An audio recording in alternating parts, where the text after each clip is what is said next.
हमारी संस्कृति, हमारे संस्कार सदा रहे हमारे साथ। भारत की पुरातन गाथाएं और महान संतों की वाणी। सब्सक्राइब करें तिलक कथाएं। कई तरीके की एलईडी लाइट्स आपके घर और ऑफिस के लिए। GR LED lights, make India bright.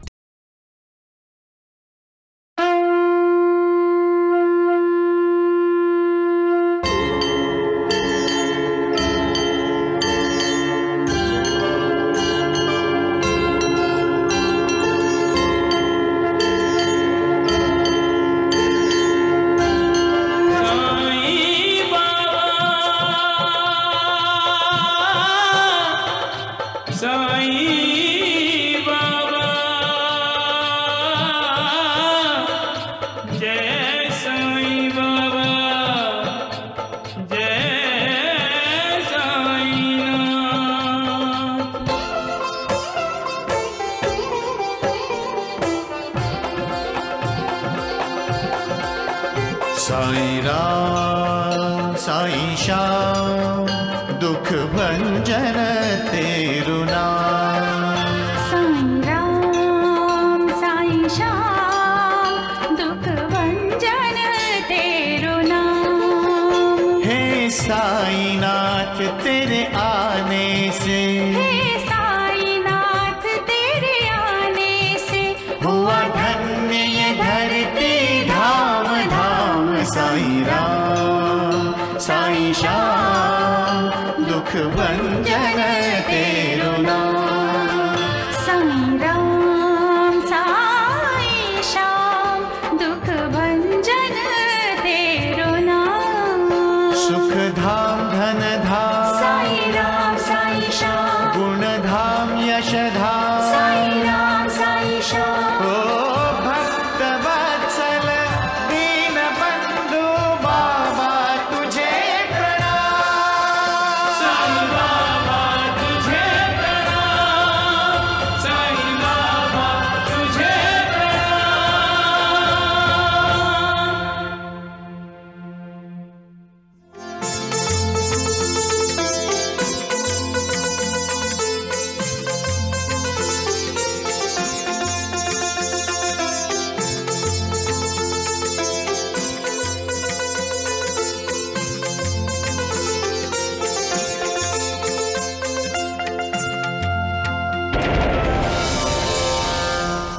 जब कोई अपना कुछ समय के लिए दिखाई नहीं देता, तब इंसान बेचैन हो जाता है, फिक्रमंद हो जाता है और अक्सर उसके दिल में अशुभ विचार आने लगते हैं।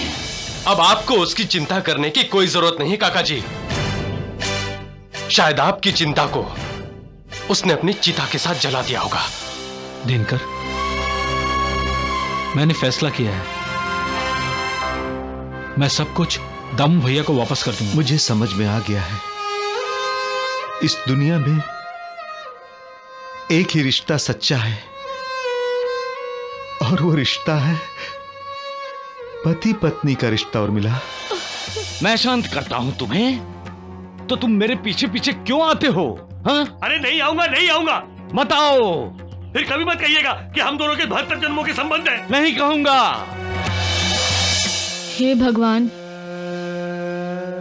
मेरे माता पिता देख नहीं सकते, बस उनकी आंखों की रोशनी लौटा दे ताकि वो मुझे देख सके। आज अगर मैं उस पर खपा नहीं होता तो वो शिरडी छोड़कर कभी नहीं जाता, और उसका सांवली वीर गांव जाना बहुत जरूरी है क्योंकि उसका छोटा भाई बहुत बीमार है। माँ, पिताजी, पिताजी। माँ, मैंने शिरडी में भगवान को ढूंढने की बहुत कोशिश की, लेकिन मुझे भगवान कहीं दिखाई नहीं दिए। लेकिन मैं फिर से कोशिश करूंगा माँ, भगवान को छिपने नहीं दूंगा मैं। बहुत प्यारा बच्चा है राधा बाई। यही बच्चा था जो साईं बाबा के साथ हंसी मजाक कर रहा था। यही तो भगवान की लीला है सगुन। भगवान के साथ खेल कर आया है वो, लेकिन कह रहा है शिरडी में भगवान कहीं नजर नहीं आए। क्या ये लोग बाबा को मिलने आए हैं? शिरडी में जो कोई भी आता है साईं बाबा के दर्शन करने के लिए ही आता है। श्रवण के माता पिता भी साईं बाबा से मिलने और अपनी आंखों की दृष्टि वापस मिल जाए, इसीलिए तो आए हैं। तो क्या साईं बाबा उनकी आंखें उन्हें लौटा देंगे? मालिक के शब्दकोश में नहीं, ये शब्द नहीं है नूर। अक्कलकोट महाराज ने ऐसे चमत्कार किए हुए हैं। अक्कलकोट में उस समय एक माँ अपने छोटे बच्चे को लेकर आई थी जो अंधा था। श्री स्वामी समर्थ, जय जय स्वामी समर्थ, जय जय स्वामी समर्थ। श्री स्वामी समर्थ, जय जय स्वामी समर्थ, जय जय स्वामी समर्थ। श्री स्वामी समर्थ, जय जय स्वामी समर्थ, जय जय स्वामी समर्थ। श्री स्वामी समर्थ, जय जय स्वामी समर्थ। ये तो अपनी ही आरती करवा रहा है। अक्कलकोट स्वामी महाराज की जय। जय जयकार भी करवा रहा है। ढोंगी पाखंडी है। माँ, स्वामी जी कितने तेजस्वी हैं। तुम्हें कैसे पता? मैं उन्हें देख रहा हूँ।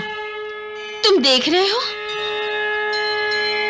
हाँ माँ, मैं देख रहा हूँ। देखो, स्वामी जी ने एक भक्त को प्रसाद दिया। तुम देख सकते हो? झूठ बोल रहा है ये बच्चा, अंधा कैसे देख सकता है? अब मुझे दिखाई नहीं दे रहा है माँ, मैं नहीं देख सकता माँ। ये सब वहम है। ऐसे ढोंगी और पाखंडी के पास आने से अच्छा था कि तुम अपने बेटे को लेकर किसी अच्छे वैद्य के पास जाती।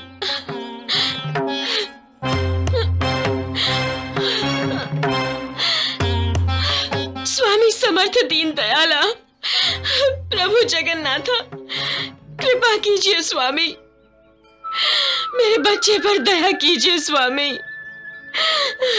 ये तो पाखंडी है, ये क्या कृपा करेगा?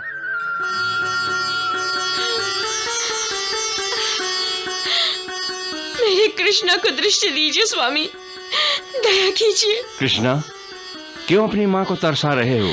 अरे तुम तो देख सकते हो। दया कीजिए। स्वामी समर्थ, जय जय स्वामी समर्थ, जय जय स्वामी समर्थ। श्री स्वामी समर्थ, जय जय स्वामी समर्थ, जय जय स्वामी समर्थ। श्री स्वामी समर्थ, जय जय। माँ, मुझे सब दिखने लगा है माँ।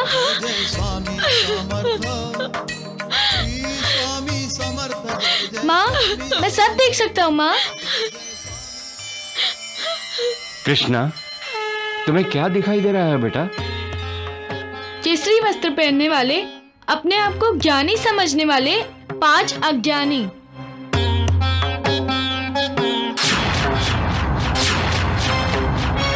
कृष्णा, ये पांचों यहाँ किस लिए आए हैं? आपका उपहास करने। ये स्वामी नाटक अच्छा करता है। वो मन ही मन कह रहा है कि यह स्वामी नाटक अच्छा कर रहा है। ये स्वामी की परीक्षा लेनी होगी। दूसरा कह रहा है कि हमें स्वामी जी की परीक्षा लेनी होगी। कृष्णा, तुम्हें और भी कुछ सुनाई दे रहा है? वो चौथा है ना, वो कह रहा है कि स्वामी जी ने कभी वेद पुराण पढ़े हैं, कभी भगवत गीता पढ़ी है। बेटे कृष्णा, भगवत गीता का कोई श्लोक बोल के दिखाओ। लेकिन मैंने कहाँ भगवत गीता पढ़ी है। फिर भी तुम बोलो बेटा कृष्णा।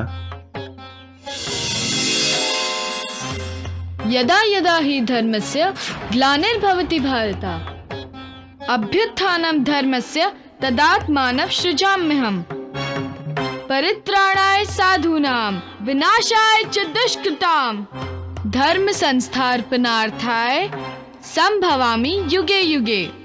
अब वेद बोलो कृष्णा। मैंने कहा वेद पढ़े हैं स्वामी जी। मैं सिखाता हूं।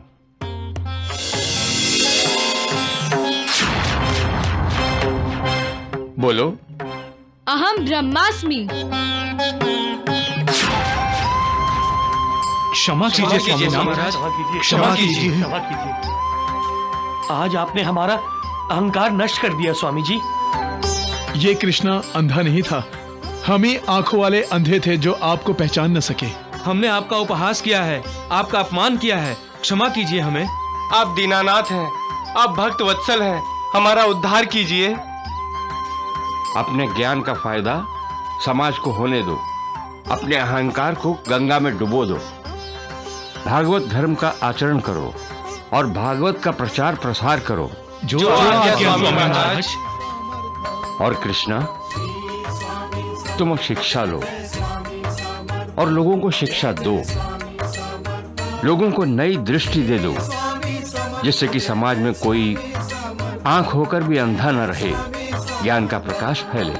श्री स्वामी समर्थ जय जय स्वामी समर्थ, जय जय स्वामी समर्थ, श्री स्वामी समर्थ। राधा भाई, इसका अर्थ है कि इन श्रवण के माता पिता को आके मिलेंगे। हाँ, नई दृष्टि मिलेगी। साधु संतों का कार्य ही है समाज को नई दृष्टि देना।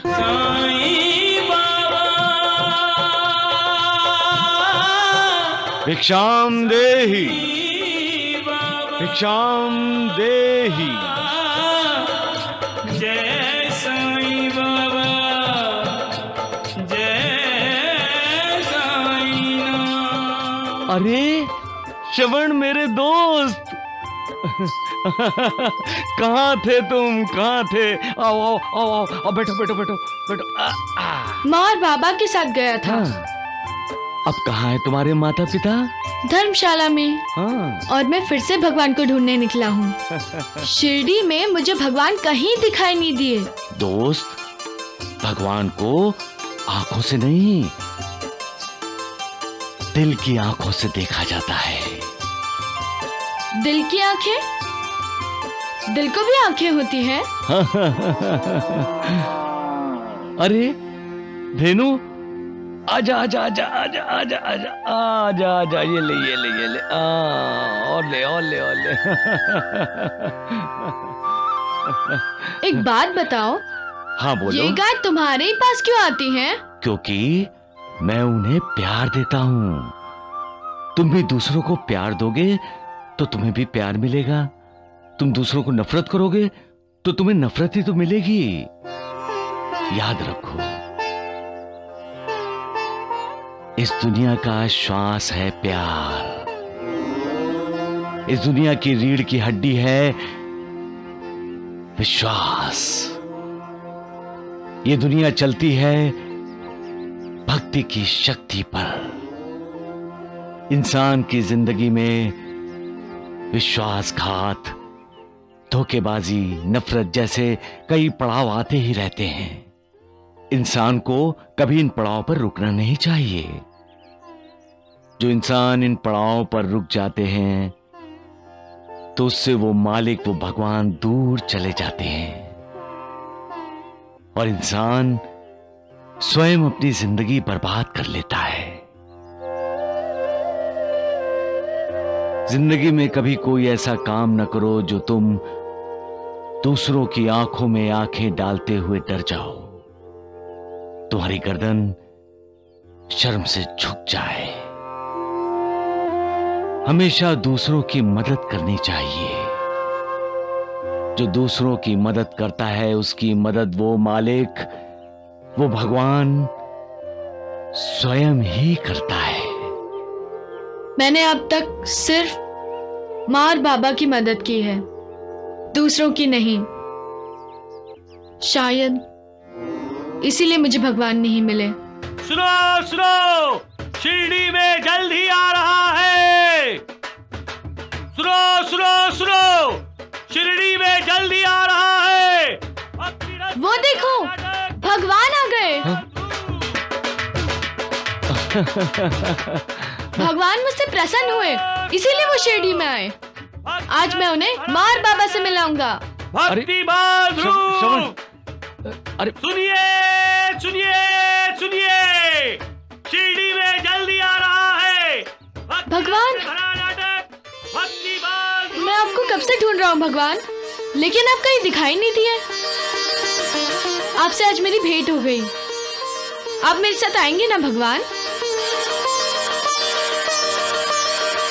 मेरे माता पिता अंधे हैं, वो भी आपसे मिलने आए हैं। बस आप उनकी दृष्टि लौटा दीजिए भगवान।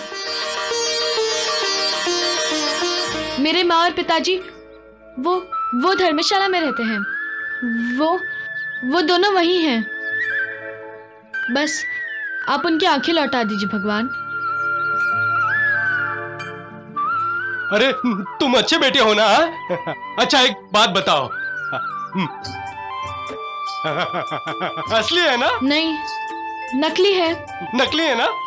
अच्छा तो क्या मैं बंदर हूँ? नहीं हूँ तो ऐसा ही है, भगवान भी नहीं है।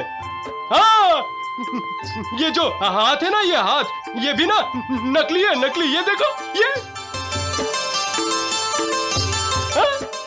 अरे हमारे गांव में ना एक नाटक मंडली आने वाली है, तो उसमें काम करने वाले कलाकार हैं ये। मतलब माँ और पिताजी को जिसने कहा कि शिरडी में भगवान है, वो झूठा है?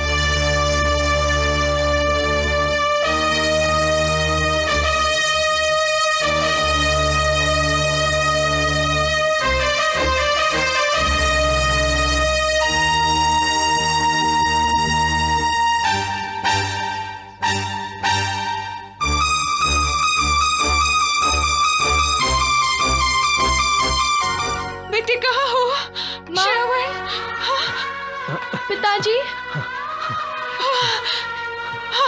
शिरडी में कोई भगवान नहीं है पिताजी। हम अपने गांव वापस चले जाते हैं पिताजी, वापस चले जाते हैं। ठीक है बेटा, चले जाएंगे। चल बेटा, चल हम रो चले मत। जाएंगे। चल हम चले जाएंगे। श्रवण मायूस हो गया है। निष्पाप जो है अपने माँ बाप से बहुत प्यार करता है, इसीलिए नौटंकी वाले को भगवान समझ बैठा है। साईनाथ, आप कृपा कीजिए उस पर। मैं सब पर कृपा करता हूं महालसापति। जो मेरे दरवाजे पर आता है उसे मैं कभी खाली हाथ नहीं भेजता महालसापति। लेकिन श्रवण तो लौट रहा है बाबा। भगवान से मुलाकात न होने पर निराश होकर लौट जाएगा वो। भगवान को पाने के लिए बड़ी तपस्या करनी पड़ती है नानावली। पर हमने तो आपको पा लिया है बाबा। मैं न मालिक हूं न भगवान, मैं तो मालिक का बंदा हूं, भगवान का भक्त हूं। हमारे लिए आप भगवान ही हैं। शिरडी का हर कोई आपको परमात्मा ही मानता है। वो गलत है महालसापति। मालिक का काम करने के लिए मालिक ने मुझे भेजा है, लोगों को करुणा देने के लिए भेजा है उसने, और उनका उद्धार करने के लिए भेजा गया है मुझे। साईनाथ, श्रवण के माता पिता का उद्धार कर दीजिए। मैं तो लोगों के दुख दर्द से पिघल जाता हूं महालसापति। जैसे शिव जी ने हलाहल प्राशन किया, वैसे मैं लोगों के दुख दर्द अपने आप पर लेना चाहता हूं, परंतु मेरे लिए भी तो मर्यादा है। मर्यादा में इस शरीर को जकड़ भेजा है ऊपर वाले ने।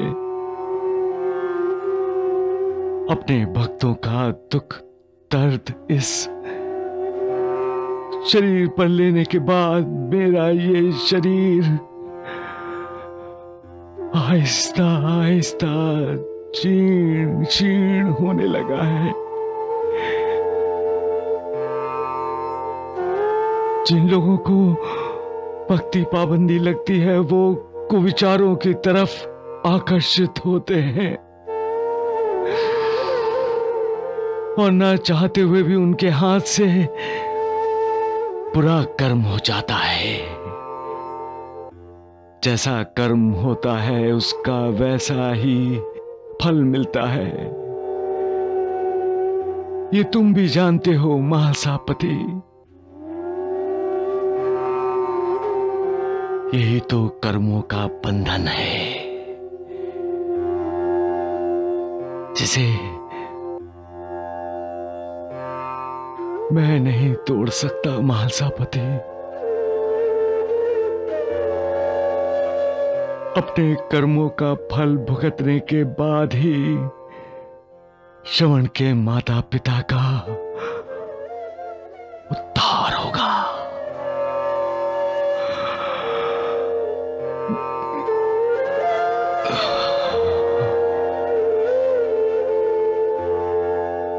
सबका मालिक एक। बापा, बापा, क्या हो भाई?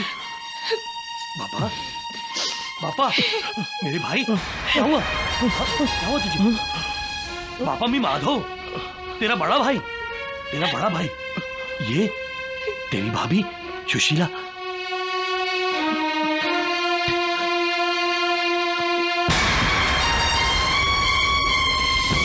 भैया, भैया हमें बचा लो, भैया बचा लो।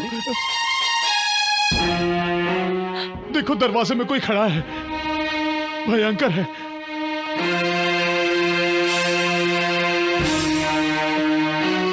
नहीं बापा नहीं, वहाँ कोई नहीं है, कोई नहीं है वहाँ। ऐसा ही करते हैं ये, अचानक नींद से जग जाते हैं, डरते डरते। है भैया है, वो मेरी आत्मा लेना चाहता है। जब वो दरवाजे से बढ़ता है तो मेरे सीने में दर्द उठता है। भैया मैं मर जाऊंगा, मैं मर जाऊंगा भैया। भैया वो आगे बढ़ रहा है, भैया मैं मर जाऊंगा भैया। अब नहीं बर्दाश्त कर सकता। अरे बाबा, बाबा बर्दाश्त नहीं कर सकता। वो मत भाभी, सब ठीक हो जाएगा। हाँ? ये लीजिए साईं बाबा की उदी। लो बाबा, ये साईं बाबा की उदी है, तुझे जल्दी जल्दी आराम आ जाएगा। लेट जा, लेट तू। साईं कथा अनंत है, साईं नाम अनमोल, जन्म सफल हो जाएगा, साईं साईं बोल। साईं राम साईं श्याम, दुख भंजन तेरु नाम। कई बार ऐसे ही नींद में जग जाते हैं और डर से चिल्लाते हैं, और फिर उसके बाद सीने में दर्द होता है इनके। ऐसी तकलीफ सबको हुई है जी, आपको, मुझे, देवर जी को, देवरानी को। कहीं इसीलिए तो साईं बाबा बार बार आपको वणी जाने के लिए तो नहीं कह रहे। अरे श्यामा, अपनी पत्नी से थोड़ी अकल उधार ले लो, वो ठीक सोचती है। लेकिन तुम तो अपनी जिद छोड़ने को तैयार ही नहीं हो। देखिए ना, महालसा पति जी को अपने कुल देवता खंडोबा की यात्रा के लिए जेजुरी किसने भेजा था? साईं बाबा ने ना। और उसके बाद महालसा पति जी का कल्याण हो गया। ये तो हम सबके सामने की बात है। तो फिर आप जिद क्यों करते हैं? बाबा आपको बार बार वणी जाने को कह रहे हैं, माँ सप्तशृंगी देवी के दर्शन करने को कह रहे हैं, तो आप क्यों नहीं जाते वणी? जवाब दो श्यामा, जवाब दो। कदाचित कुलदेवी के दर्शन से ही सारी तकलीफें दूर हो सकती हैं। मेरी कुलदेवी साईं बाबा ही हैं सुशीला। श्यामा, अरे कितनी श्रद्धा है तुम्हारी मुझ पर, इसलिए तो तुम मुझे प्रिय हो। तेरा पंढरपुर पहुंच गए उर्मिला। उर्मिला, पंढरपुर आकर मन को सचमुच शांति मिलती है। यहाँ आकर मेरा मन और अधिक अशांत हो गया है। लगता है मैंने अपने मन की शांति खो दी है। मुझे बार बार बस गोपाल की याद आती है। गोपाल ठीक होगा उर्मिला, और खूब मजे में होगा। हमें अपने आप को अब ये झूठी तसल्लियां देना बंद करना होगा। हम दुनिया को धोखा दे सकते हैं, लेकिन अपने मन को नहीं। क्योंकि मन ईश्वर है, मन मालिक है, भगवान है। मन ही हमारी अंतरात्मा है, जो परमात्मा का ही अंश है। मन को फंसाने का मतलब है मालिक से बगावत करना, उसके साथ लुका छिपी का खेल खेलना। मैं अब ऐसा खेल नहीं खेलना चाहती। मेरा मन तो मेरे गोपाल के लिए आक्रोश कर रहा है। मेरा गोपाल भी तो मेरे लिए आक्रोश कर रहा होगा। गोपाल को भूल जाओ उर्मिला। कैसे भूल जाऊं मैं उसको? माँ हूं उसकी, और वो भी ऐसी माँ जिसने अपने बेटे को ममता न देकर उसका त्याग कर दिया। कुछ समय बाद गोपाल भी हमको भूल जाएगा उर्मिला, और प्रभाकर और प्रतिमा को ही अपनी माता पिता समझेगा। उर्मिला, तुम्हें भूख लगी हुई होगी। मंदिर के पीछे लंगर है, मैं तुम्हारे लिए कुछ खाने को लाता हूं।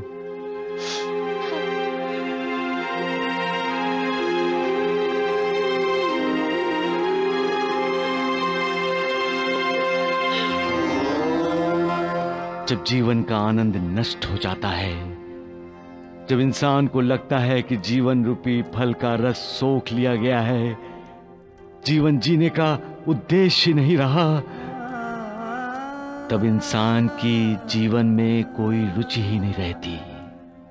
ऐसा इंसान इतना विचलित हो जाता है कि वो मालिक की आराधना में भी दिल नहीं लगा सकता। अपने ही गम में वो इतना खोया रहता है कि मालिक को पुकारना ही भूल जाता है। अरे मालिक को पुकारो, वो भक्ति का प्यासा है, वो तुम्हें शक्ति देगा गमों को बर्दाश्त करने की, भूलने की। और जब तुम अपने कर्मों के भोग पूरे कर लोगे, तब वो तुम्हारा जीवन रस भरा बना देगा, तुम्हें जीवन का उद्देश्य भी दिखाई देगा। अब तक अंधेरे से भरी जिंदगी रोशनी से जगमगाती नजर आएगी। इसलिए हारो मत, याद रखो, मालिक हमेशा साथ रहता है। हाँ।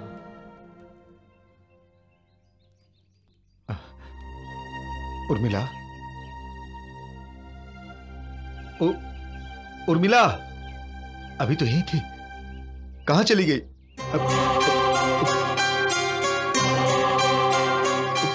उर्मिला, उर्मिला, उर्मिला, उर्मिला, उर्मिला, उर्मिला, उर्मिला। हम यहां से पंढरपुर जाएंगे और अपनी सारी जिंदगी विठोबा जी के दर्शन करते हुए बिताएंगे। और जब जिंदगी बोझ बन जाएगी, तो पंढरपुर की चंद्रभामा नदी में हम अपना जीवन समर्पित कर देंगे।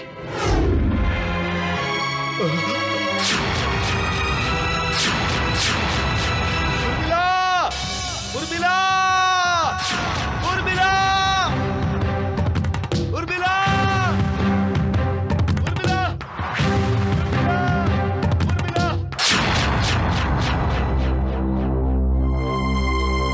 जिद मत करो बेटा, खा लो ना।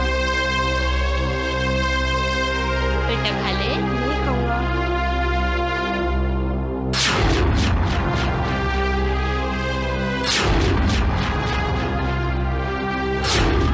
लीजिए, ये लीजिए मेम साहब, ये लीजिए।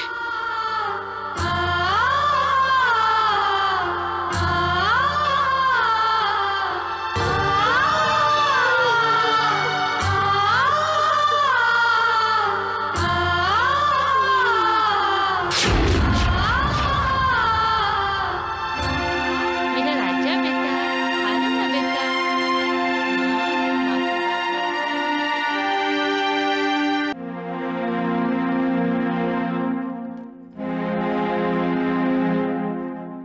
नमस्ते जी। नमस्ते। नमस्ते। हम दामू भैया से मिलना है। ये हवेली, जमीन जायदाद और व्यापार के कागजात हैं। जो कुछ दामू भैया का था सब वापस लौटा दिया मैंने।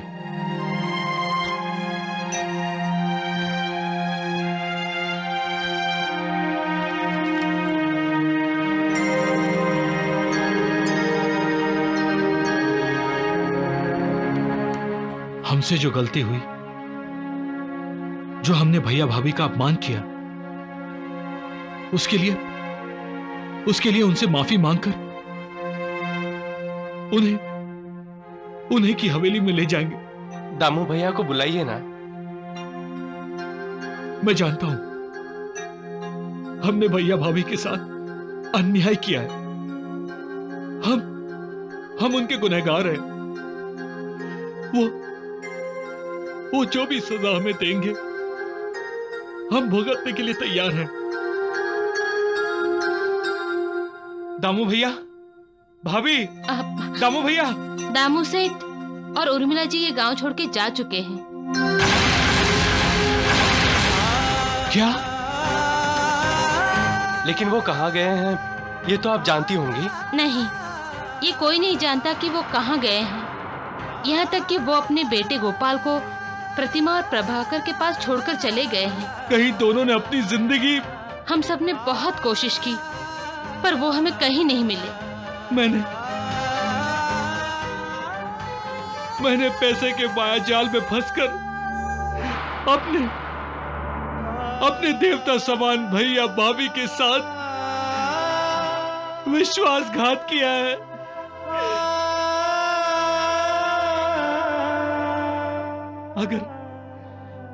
अगर मेरे भैया भाभी के साथ कुछ बुरा हुआ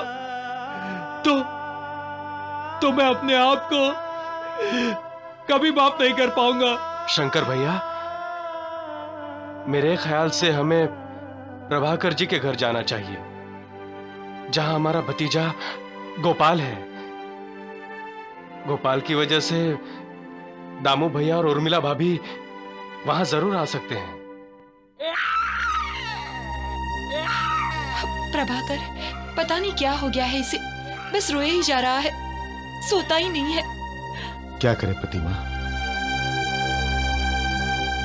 हमें इसके माँ बाप भी तो नहीं मिल रहे। अरे रागिनी जी, आप यहाँ? हाँ प्रभाकर जी, ये दामू सेठ के भाई हैं, इस गोपाल के काका। नमस्ते। नमस्ते। नमस्ते। तो फिर दामू सेठ और उर्मिला जी कहाँ हैं? वही जानने के लिए हम आपके पास आए हैं। हम खुद यहाँ परेशान हैं रागिनी जी। ना तो प्रसाद कुछ खाता पीता है और ना ही सोता है, बस रोता ही रहता है। लाइए, मुझे दीजिए।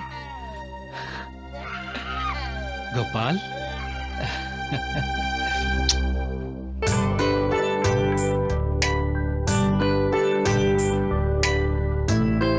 कमाल हो गया, शंकर की गोद में आते ही गोपाल तो शांत हो गया।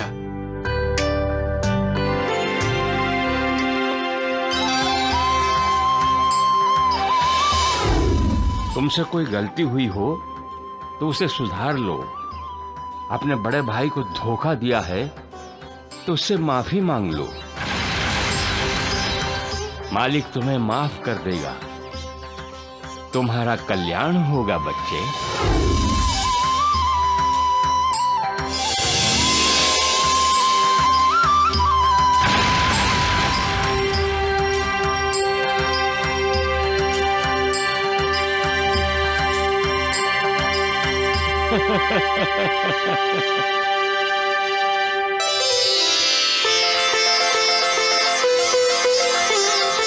भैया भाभी कहाँ गए होंगे, इसका अंदाजा हो गया है मुझे।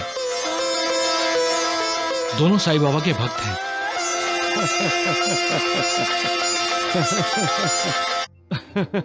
अब सभी यहाँ आ जाएंगे शिरडी में। सभी आ जाएंगे शिरडी में। सचमुच तुम्हारी लीला किसी की समझ में नहीं आती। कठपुतली की तरह नचाते हो सबको। तुम्हारा खेल भी तो अजीबोगरीब है। जो इंसान तुम्हारी शरण में आता है वो जीत जाता है, और उसकी जीत की खुशी तुम्हें होती है मालिक। मालिक, तुम भी मजे हुए खिलाड़ी हो। ऐसे दांव पेच लड़ाते हो कि इंसान के पास दूसरा कोई रास्ता रह ही नहीं जाता। घूम फिर कर तुम्हारी शरण में ही आ जाता है, और वो जीवन मृत्यु के चक्र से मुक्त हो जाता है। खेल का एक खिलाड़ी कम हो जाता है, लेकिन तुम्हारा खेल नहीं रुकता। उस खिलाड़ी की जगह कोई नया खिलाड़ी आता है और तुम्हारा खेल चलता ही रहता है। वाह प्रभु वाह, धन्य हो तुम।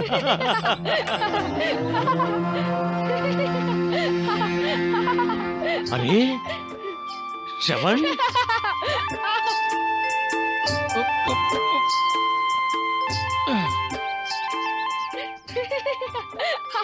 तुम हंस क्यों रहे हो? अब भी तुम आसमान की तरफ देख के बातें करते हो। देखा, तुम्हारे खेल में शामिल होने की तैयारी में है ये निष्पाप खिलाड़ी जो मेरा मजाक उड़ा रहा है। लेकिन माँ कहती है कि इस तरह बार बार भगवान से बातें करना अच्छा नहीं है। क्यों? भगवान को सारी दुनिया का कारोबार चलाना है। हमारे जैसे कई लोग उनसे बातें करते होंगे, लेकिन उन्हें तो हर किसी की बात सुननी है। हम ही अगर बार बार बोलते रहेंगे तो वो दूसरों की बात कब सुनेंगे?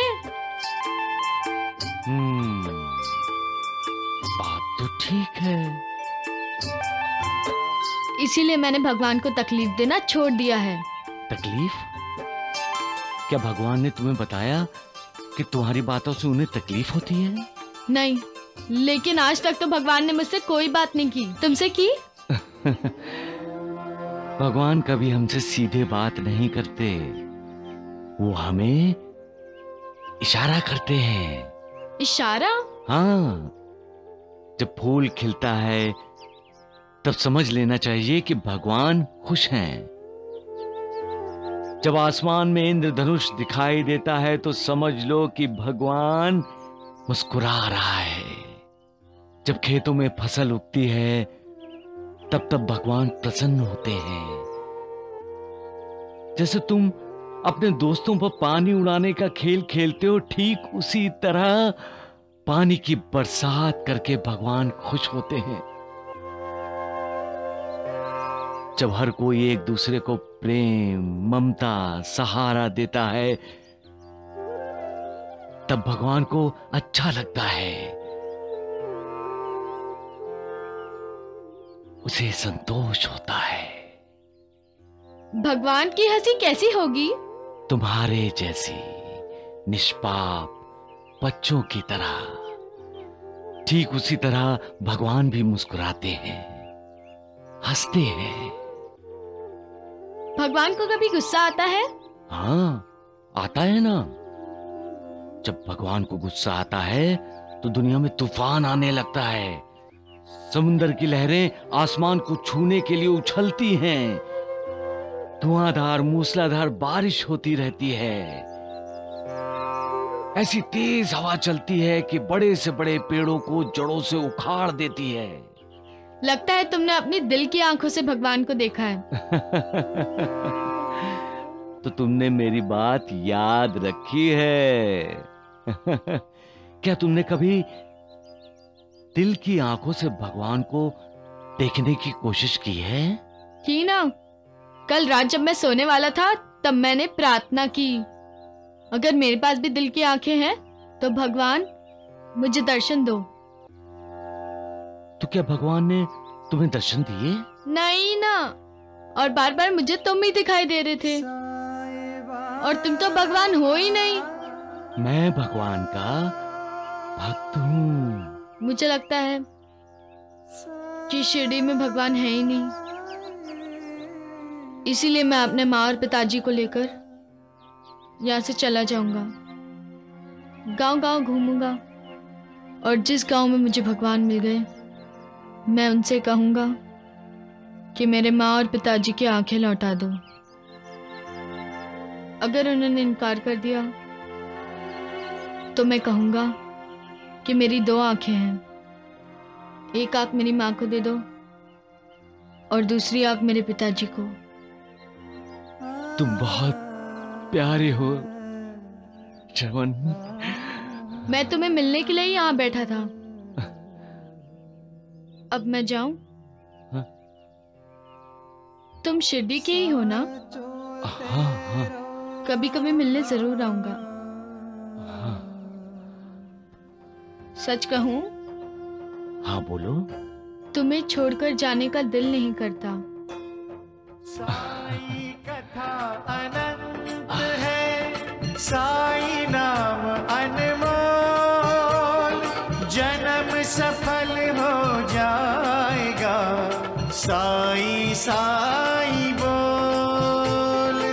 साई राम साई श्याम, दुख भंजन तेरु नाम। साई राम साई श्याम, दुख भंजन तेरो नाम। सुख धाम धन धाम, साई राम साई श्याम, गुण धाम यश धाम, साई राम साई श्याम। अनंत कोटि ब्रह्मांड नायक, राजाधिराज योगिराज, परब्रह्म सच्चिदानंद सद्गुरु साईनाथ, श्रवण के साथ इतनी क्या बातें हो रही थी? श्रवण के माता पिता देख नहीं सकते। आपकी कृपा का इंतजार करते हुए धर्मशाला में ठहरे हैं। हाँ मालसापति, इंसान को मालिक का हर हाल में कृतज्ञ रहना चाहिए। मालिक कभी किसी पर अन्याय नहीं करता। उसके पास हर किसी का लेखा जोखा होता है, और वो इंसान को उसके कर्मों के अनुसार ही तो फल देता है। मालिक की कृपा होनी है, इसीलिए तो श्रवण के माता पिता को सबसे अहम मनुष्य जन्म मिला है। इंसान को कैसे भी हालात हों, संतोष के साथ रहना चाहिए। उसे मालिक की भक्ति करनी चाहिए और मालिक की दुआ का भागी बनना चाहिए। मालसापति, एक गरीब ने देखा कि एक आदमी के पास बहुत पैसा है। दोनों जंगल में जा रहे थे। गरीब पैसे वाले से पैसा छीनने वाला ही था। यकायक उसका पीछा करते गरीब का पैर फिसल गया और वो गिर गया। उसका पैर टूट गया था। पैर ठीक होने में काफी वक्त लग गया। उसकी घरवाली मालिक को कोसने लगी, लेकिन गरीब ने मालिक का शुक्रिया अदा किया। शुक्रिया? हाँ मालसापति, तुम्हारी तरह उस गरीब की बीवी भी हैरान हुई। कहने लगी, तुम्हारा पैर टूट गया और तुम शुक्रिया अदा कर रहे हो?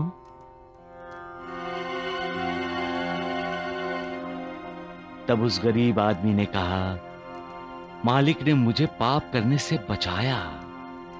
बीवी ने कहा, लेकिन तुम्हें इतनी मुसीबत में डाला उसका क्या? गरीब ने जवाब दिया, मुसीबत पाप से हजारों गुना अच्छी है। इसका मतलब साईनाथ, श्रवण के माता पिता अंधे ही रहेंगे? सबका मालिक